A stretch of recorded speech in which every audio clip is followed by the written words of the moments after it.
In the past 30 days, 3 of my roofers hit more than $500,000 worth of work in their calendar, without hiring more salespeople, without spending $1 extra on ads. All they did was make a small little change into their intro script that I'm going to be sharing with you. This script literally helped them go from 20% close rate all the way up to 70%, meaning they were able to close 7 out of 10 people using the same script. And in this video, I'm going to be giving you the entire script for free. So take some notes and let's get into it. So before we actually jump into the script, I want to tell you what this script is kind of about. Your main objective in the script is not to sell, is not to give you expert opinions, is not to become friends with the homeowner. It is just to build rapport. It's just to find out exactly what's going on with the roof and if you can actually help them or not. The whole sales process will come during the sales process. This is the intro call, and your main objective is just to find out exactly what's going on with them, right? So the goal of this call is to build trust with the homeowner, is to find out the big why, and to lock in a time with them, right? Now, there are 5 different stages to this call, and you want to make sure you follow the 5 stages as I've described in this framework, right? If you start moving things around, you're just going to mess up the whole process. So stage 1 is to open nice and friendly, right? The point here is to introduce yourself and your company and where you got the person's phone number. After that, you want to set an objective for this call. Why are you calling them? People don't like being called, especially in this day and age. People have busy lives, right? So they want to get things done ASAP. So here's how it works. Hey, is this Sam? Yes, Sam, this is George from XYZ Roofing. Look, man, I just got your inquiry about your roof. Is that right? Great. Look, man, the purpose of this call is to kind of figure out what's going on with your roof and if you're the right people to help you with it. If everything sounds right, then I can guide you to the next few steps. If not, man, I can pinpoint you to the right direction to get you some proper help. Does that sound good? Great. Now, the 2 important things that you're doing here. First, you're introducing yourself. Duh. Well, you always do that in any call, so not very special. Second here is you're setting an objective for this call. So you're telling people exactly what they can expect from this call, right? On top of that, you're restraining yourself from selling because you've said, hey, if everything sounds good, I'll tell you the next few steps. You're not selling on this call. And lastly, it takes the frame, right? It gives you the frame. Basically, it tells the homeowner who's in charge here. So instead of you begging them for details, they have to give you details for you to help them, right? So you're taking frame here as well, which is very crucial. Now, after that, you can move down to step 2, which is you finding out what's going on with the roof. Why have they reached out to you, right? And the way you do it is you actually ask them directly, right? So this is how it goes. Okay, so John, tell me, man, what's going on with your roof? What made you want to reach out to us? As simple as that, right? Now, the golden rule of intro call is know everything, assume nothing, right? You want to find out as much information as possible, and you want to treat it as ammo, right? For your sales call or your sales meeting or your quotation part, right? So all you're doing is you're gathering information. This is where you put your listening ears on. So tell me what's going on with the roof. What's the problem? Most probably, people will give you the surface level problem here. Like, oh, my roof is leaking. Amazing, right? And you want to jot that down. Okay. John reached out because his roof is leaking, right? And once they give you a surface level problem, acknowledge. Amazing, man. Got it. When you say it's leaking, what does that mean? Tell me a bit more.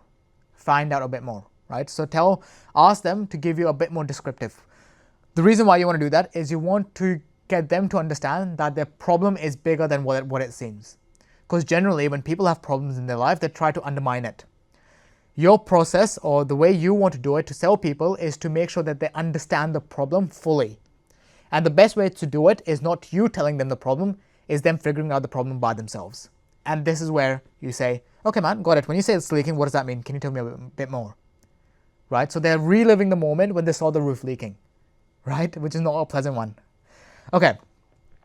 And after that, you want to find out exactly what their goals are, right? Because funny enough, a lot of people, including myself, right, when I jump on sales calls with roofers, I generally tend to assume what the goal is, right? I mean, if the roof is leaking, my goal is to, patch the roof and make sure it doesn't leak. But generally what I found out is people's goals sometimes are very different from what they want, right? So even though they will say, hey, my roof is leaking, their end goal might be, I want to completely scrap off my roof and get a roof replacement done. In that case, are you going to be selling a roof leak, or are you going to be selling a roof replacement? Right? And I'll leave that up to you if you're in that situation, right? But the goal here is to kind of understand what your prospects' goals are, right? And the way you do it is pretty simple as well. Be like, okay, man, just to understand this properly, ideally, once this leak is sorted, what does that look like for you? I mean, what are we after here? Are we after a quick patch job? Do we want a replacement? Or do we just want to get it sorted for now, right? And this is where they will tell you the goal. Again, this goal is just going to be a surface level goal, and from that you can get useful context from when you do your quotations or your estimations or whatever, right? Now, once this is done, stage 2 is successfully completed. After that, you want to get your logical certainty, which is your timeline and your big question, why are you trying to get this sorted now, right? Now, before we actually jump into the timeline, you want to ask them, hey, have you seen anyone else? Have you reached out to other roofers? Which most likely will be the case, right? And the way we ask it is pretty simple. Hey man, have you reached out to anyone to look at your roof or whatever the problem is? So have you reached out to anyone to look at the roof leak? Or is this kind of your first step? Very important. The reason why we ask this is because if they say, this is my first time reaching out to you, amazing. What made you want to reach out? This is where they will dig in a bit deeper to the problems. You will collect this for your sales call. Okay. If they say they have reached out to somebody else before, right? You want to find exactly what went wrong. And you want to avoid exactly what, let's say, Bob did here. You want to avoid that completely. So let's say if Bob gave them a quote over the phone, you don't want to do that. Do the opposite. If Bob's prices were too high, figure out why Bob's prices were too high, and if Bob actually walked them through the whole system and the whole cycle, right? And if he didn't, do the exact opposite. Walk them through the whole system and tell them exactly what they need to pay, right?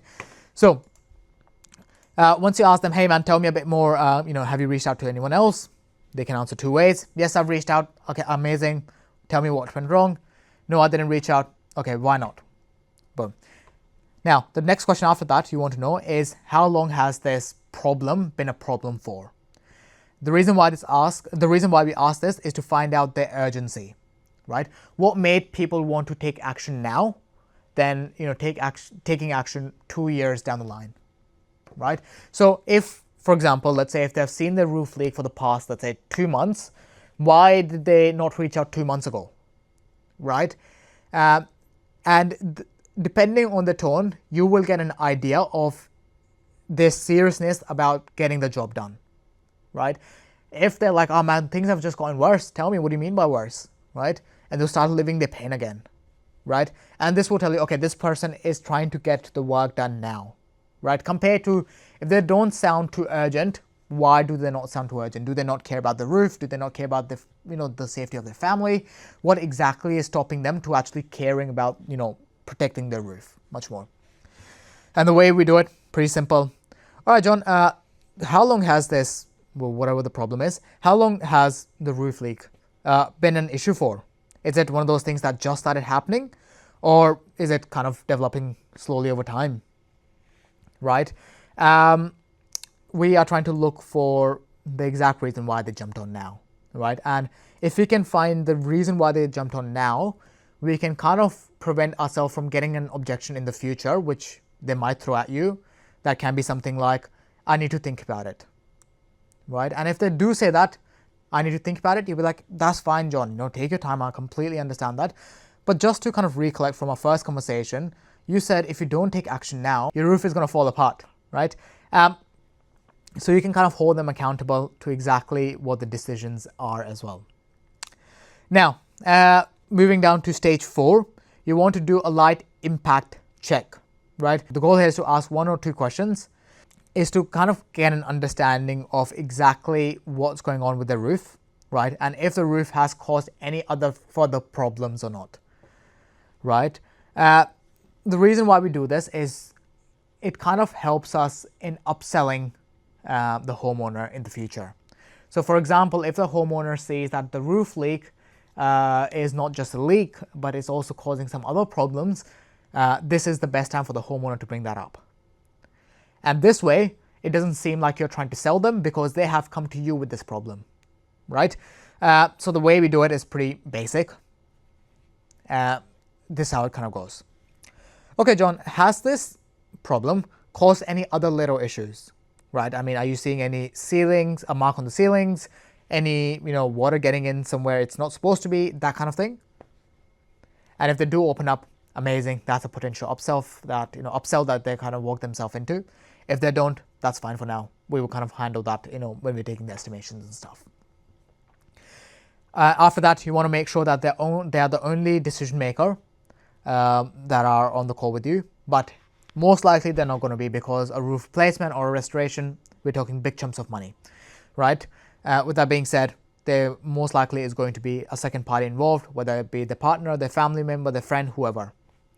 With that being said, you want to make sure that person is involved when you're out there giving them a quote as well.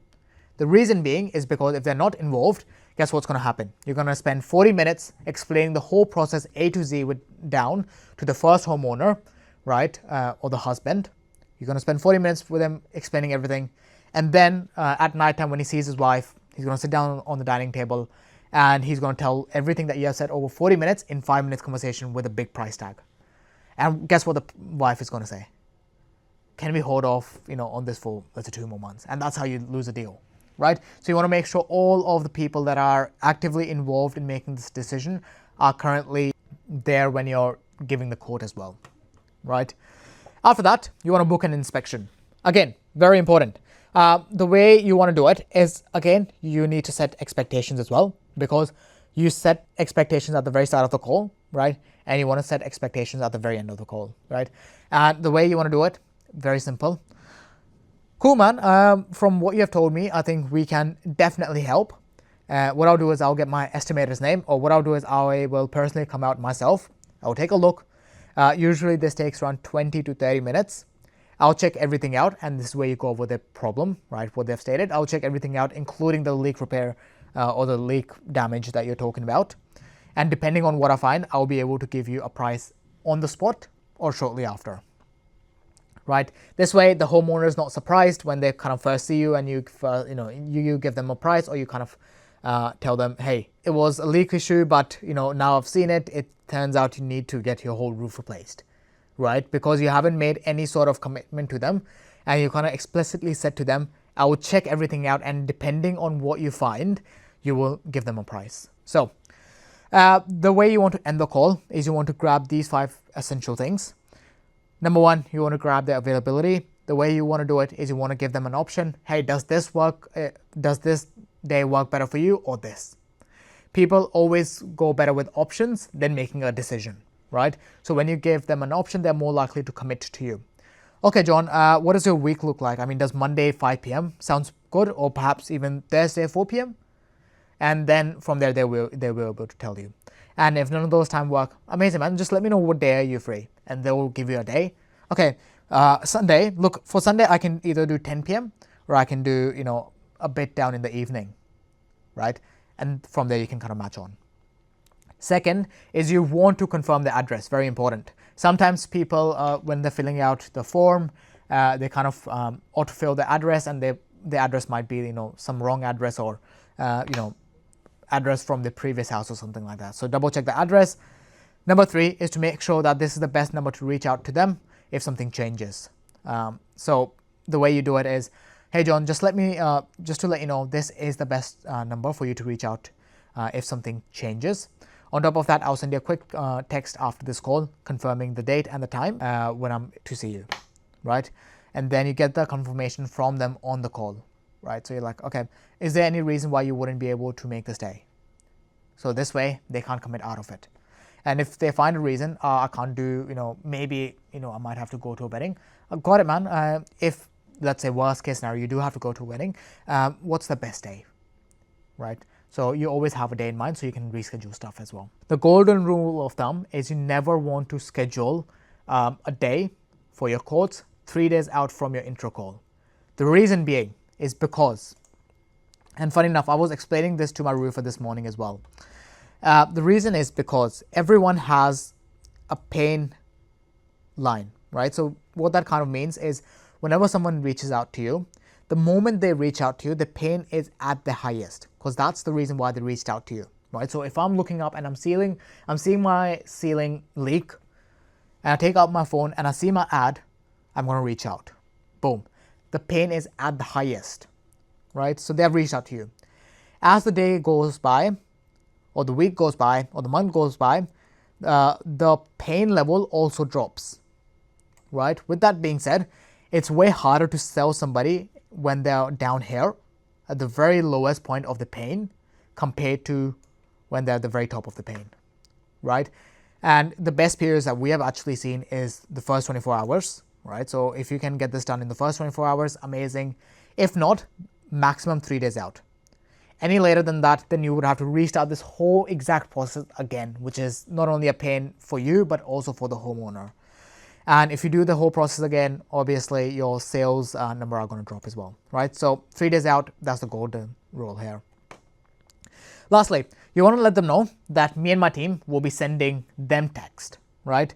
The way we want to do it is by literally having you say something like, amazing man, look, when it comes to your problem, we have actually helped XYZ people around your area with this same exact problem, and whatever the goal is, under their goal. So let's say the goal is, under a week. So let's say if they want to get a roof replacement done in under a week, amazing. Amazing, John. Look, funny enough, we have helped 10 other people around your area replace his roof under a week. And what I want to do is I just want to send you some of their stuff and how the process kind of looked like for them, and some of the before and after pictures and stuff as well. So what I'll do is my team will reach out to you, and you give them the last 3 digits of our number, which we'll provide to you. So what I'll do is I'll get my team to reach out to you. Their number ends in 856. So just keep an eye out for that, man. Sounds great? Amazing. This way we can build a know, like, and trust factor, right? We will bombard them with text and emails, and sometimes even YouTube videos to kind of show exactly why you're the right solution. So by the time you turn up to a job, they're 40% sold on you and your solution rather than other roofers, right? You want to confirm everything, and once you have a confirmation, you are good to go. This is your intro call. Boom. This call should not be longer than 15 minutes. If it's taking you longer than 15 minutes, that means you're asking too many questions, or you're letting the homeowner blab on too much about things that don't really matter. And you need to be able to pattern interrupt them when they're talking too much. If they're talking about footy, well, with all due respect, you don't care about footy. You're there to do your business, which is fix their roof, right? And you need to kind of be able to reframe that back into the roof. Now, before you hang up, you need to make sure you tick all of these boxes. You want to find out the exact problem in their own words, the exact goals in their own words, why now, why are they taking action now, have they got in proven quotes before, if they did, what they did not like, and who will be coming to the home. So you need to be able to kind of give them like an understanding of, hey, we want you and your partner to be involved in this process. Now, here are some of the common objections that you'll face. Something like, can you just give me a price over the phone? Never, ever do this. People that ask these questions are either people that are afraid the price is going to be too high, or they don't want to commit to you, right? Which is either way a waste of your time, right? You'll have better chances of closing them when you see them in person. So you can actually make them understand the exact problem, and you can build up the rapport as well with them, right? So if they ask you this, just say, I wish I could, man, but I genuinely cannot. The reason being is because every roof is a bit different. The size, the pitch, the access, what's underneath, everything is different. And that's why we are sending my estimator, or that's why I'm coming out to you personally to kind of assess your roof so I can give you an accurate quote, right? And I promise you it won't be that long. Does that sound good? Great. And if they keep pushing on, then you can bring out the doctor analogy, which is basically you asking them, okay, John, before I give you a price, man, can I just ask you a quick question? Great. Have you ever gone to a doctor and before you even see the doctor, you ask for a medication? No. Well, why is that? Well, because the doctor doesn't know the problem. Same exact reasoning here, man. I don't know the problem, so I can't give you a medication. Boom. Next objection that you'll get is, I'm getting a few quotes and I'm not ready to commit. Great. This tells you this person is in the buying market. He's going to make a decision, but you want to figure out exactly what he's looking for. Some people will give you the financial objection, hey, which is, I'm looking for the cheapest price. Generally, that's not the real objection. The real objection is they want the cheapest price at the best service, right? So once you can make them realize that the best service comes with the best price, then they're more likely to close as well. So most of the financial, objections that you'll get, which is people saying, I can't afford it, it's too expensive, it's just cap, right? You need to get to the root of the problem. Why do they think it's cheap? Right? And it's better for you to kind of explain to them that you're better off spending, let's say 30 grand for roof replacement now than spending, let's say 10 grand and then needing another roof replacement 10 years down the line and another one 10 years down the line, right? So you need to kind of put things into perspective for them. The third objection, well, not really an objection, but something that a lot of people that do end up saying is, can you send something out ASAP? In that case, you just say, great, let me just check my diary, my calendar, sorry. And if you can do that, amazing. That is a hot, warm prospect that knows their problem and wants to take action now, and you want to reach out to them ASAP. After that, the last objection you'll get is, can you give me an estimate on how much this roof will cost? Again, you want to understand the reason why people always bring up objections is because you haven't done either a good enough rapport in finding out the exact problems, or your solution does not give them enough confidence to tell them that, hey, you're the best solution for them, right? And that's why they're giving you all these objections. And the way I kind of look at them is like an onion. You know how an onion is? Onion has multiple layers, right?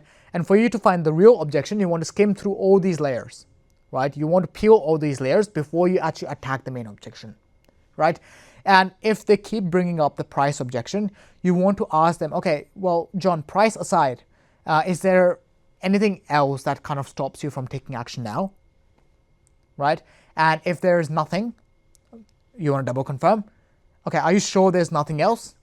And if there is nothing, amazing. Well, now coming back to a price, man, what really is kind of let's say, blocking you from the price? And then you can kind of start dissecting the real problem down, right? Sometimes you can also help them get, payment, financial help, which is splitting up payments or taking a loan out or some shit like that, which is something that a decent chunk of my roofing partners do. But something else that a lot of my roofing partners do is just splitting the payments, right? Which is one day they will set objective for the roof replacement, let's say, and they'll break the roof replacement down in 4 different sections. As soon as they've done with the first section, the homeowner pays them the first chunk. As soon as they're done with the second part, the homeowner pays for the second part, right? So this is much more of the way you kind of go through them. Now, like always, man, I will send you everything, all of this thing as a PDF for you to kind of go through. The only key important thing is that you need to put in the time and effort to actually go through the script. You genuinely want to put in a lot of time understanding the script, right? Going through the script, implementing the script, taking notes down, reviewing your calls, because at the end of the day, sales is just a numbers game, right? The more you do it, the more you use the script, the better you get, right? And before you make a judgment on the script, right, if the script works or not, at least give it 50 tries, right? Because by the time you give it 50 tries, you'll be good at the script. And by the time you're good at the script, trust me, you'll convert. And the reason why I can say this is because my top 3 roofers are converting, and then the 5 different roofers that I use the script with are also converting as well. If they can do it, if people that can't even speak English can do it, trust me, you can do it. And I have full faith in you. With that being said, if you enjoyed this video, amazing. Subscribe for more videos, and I'll send you the script in due time. Cheers.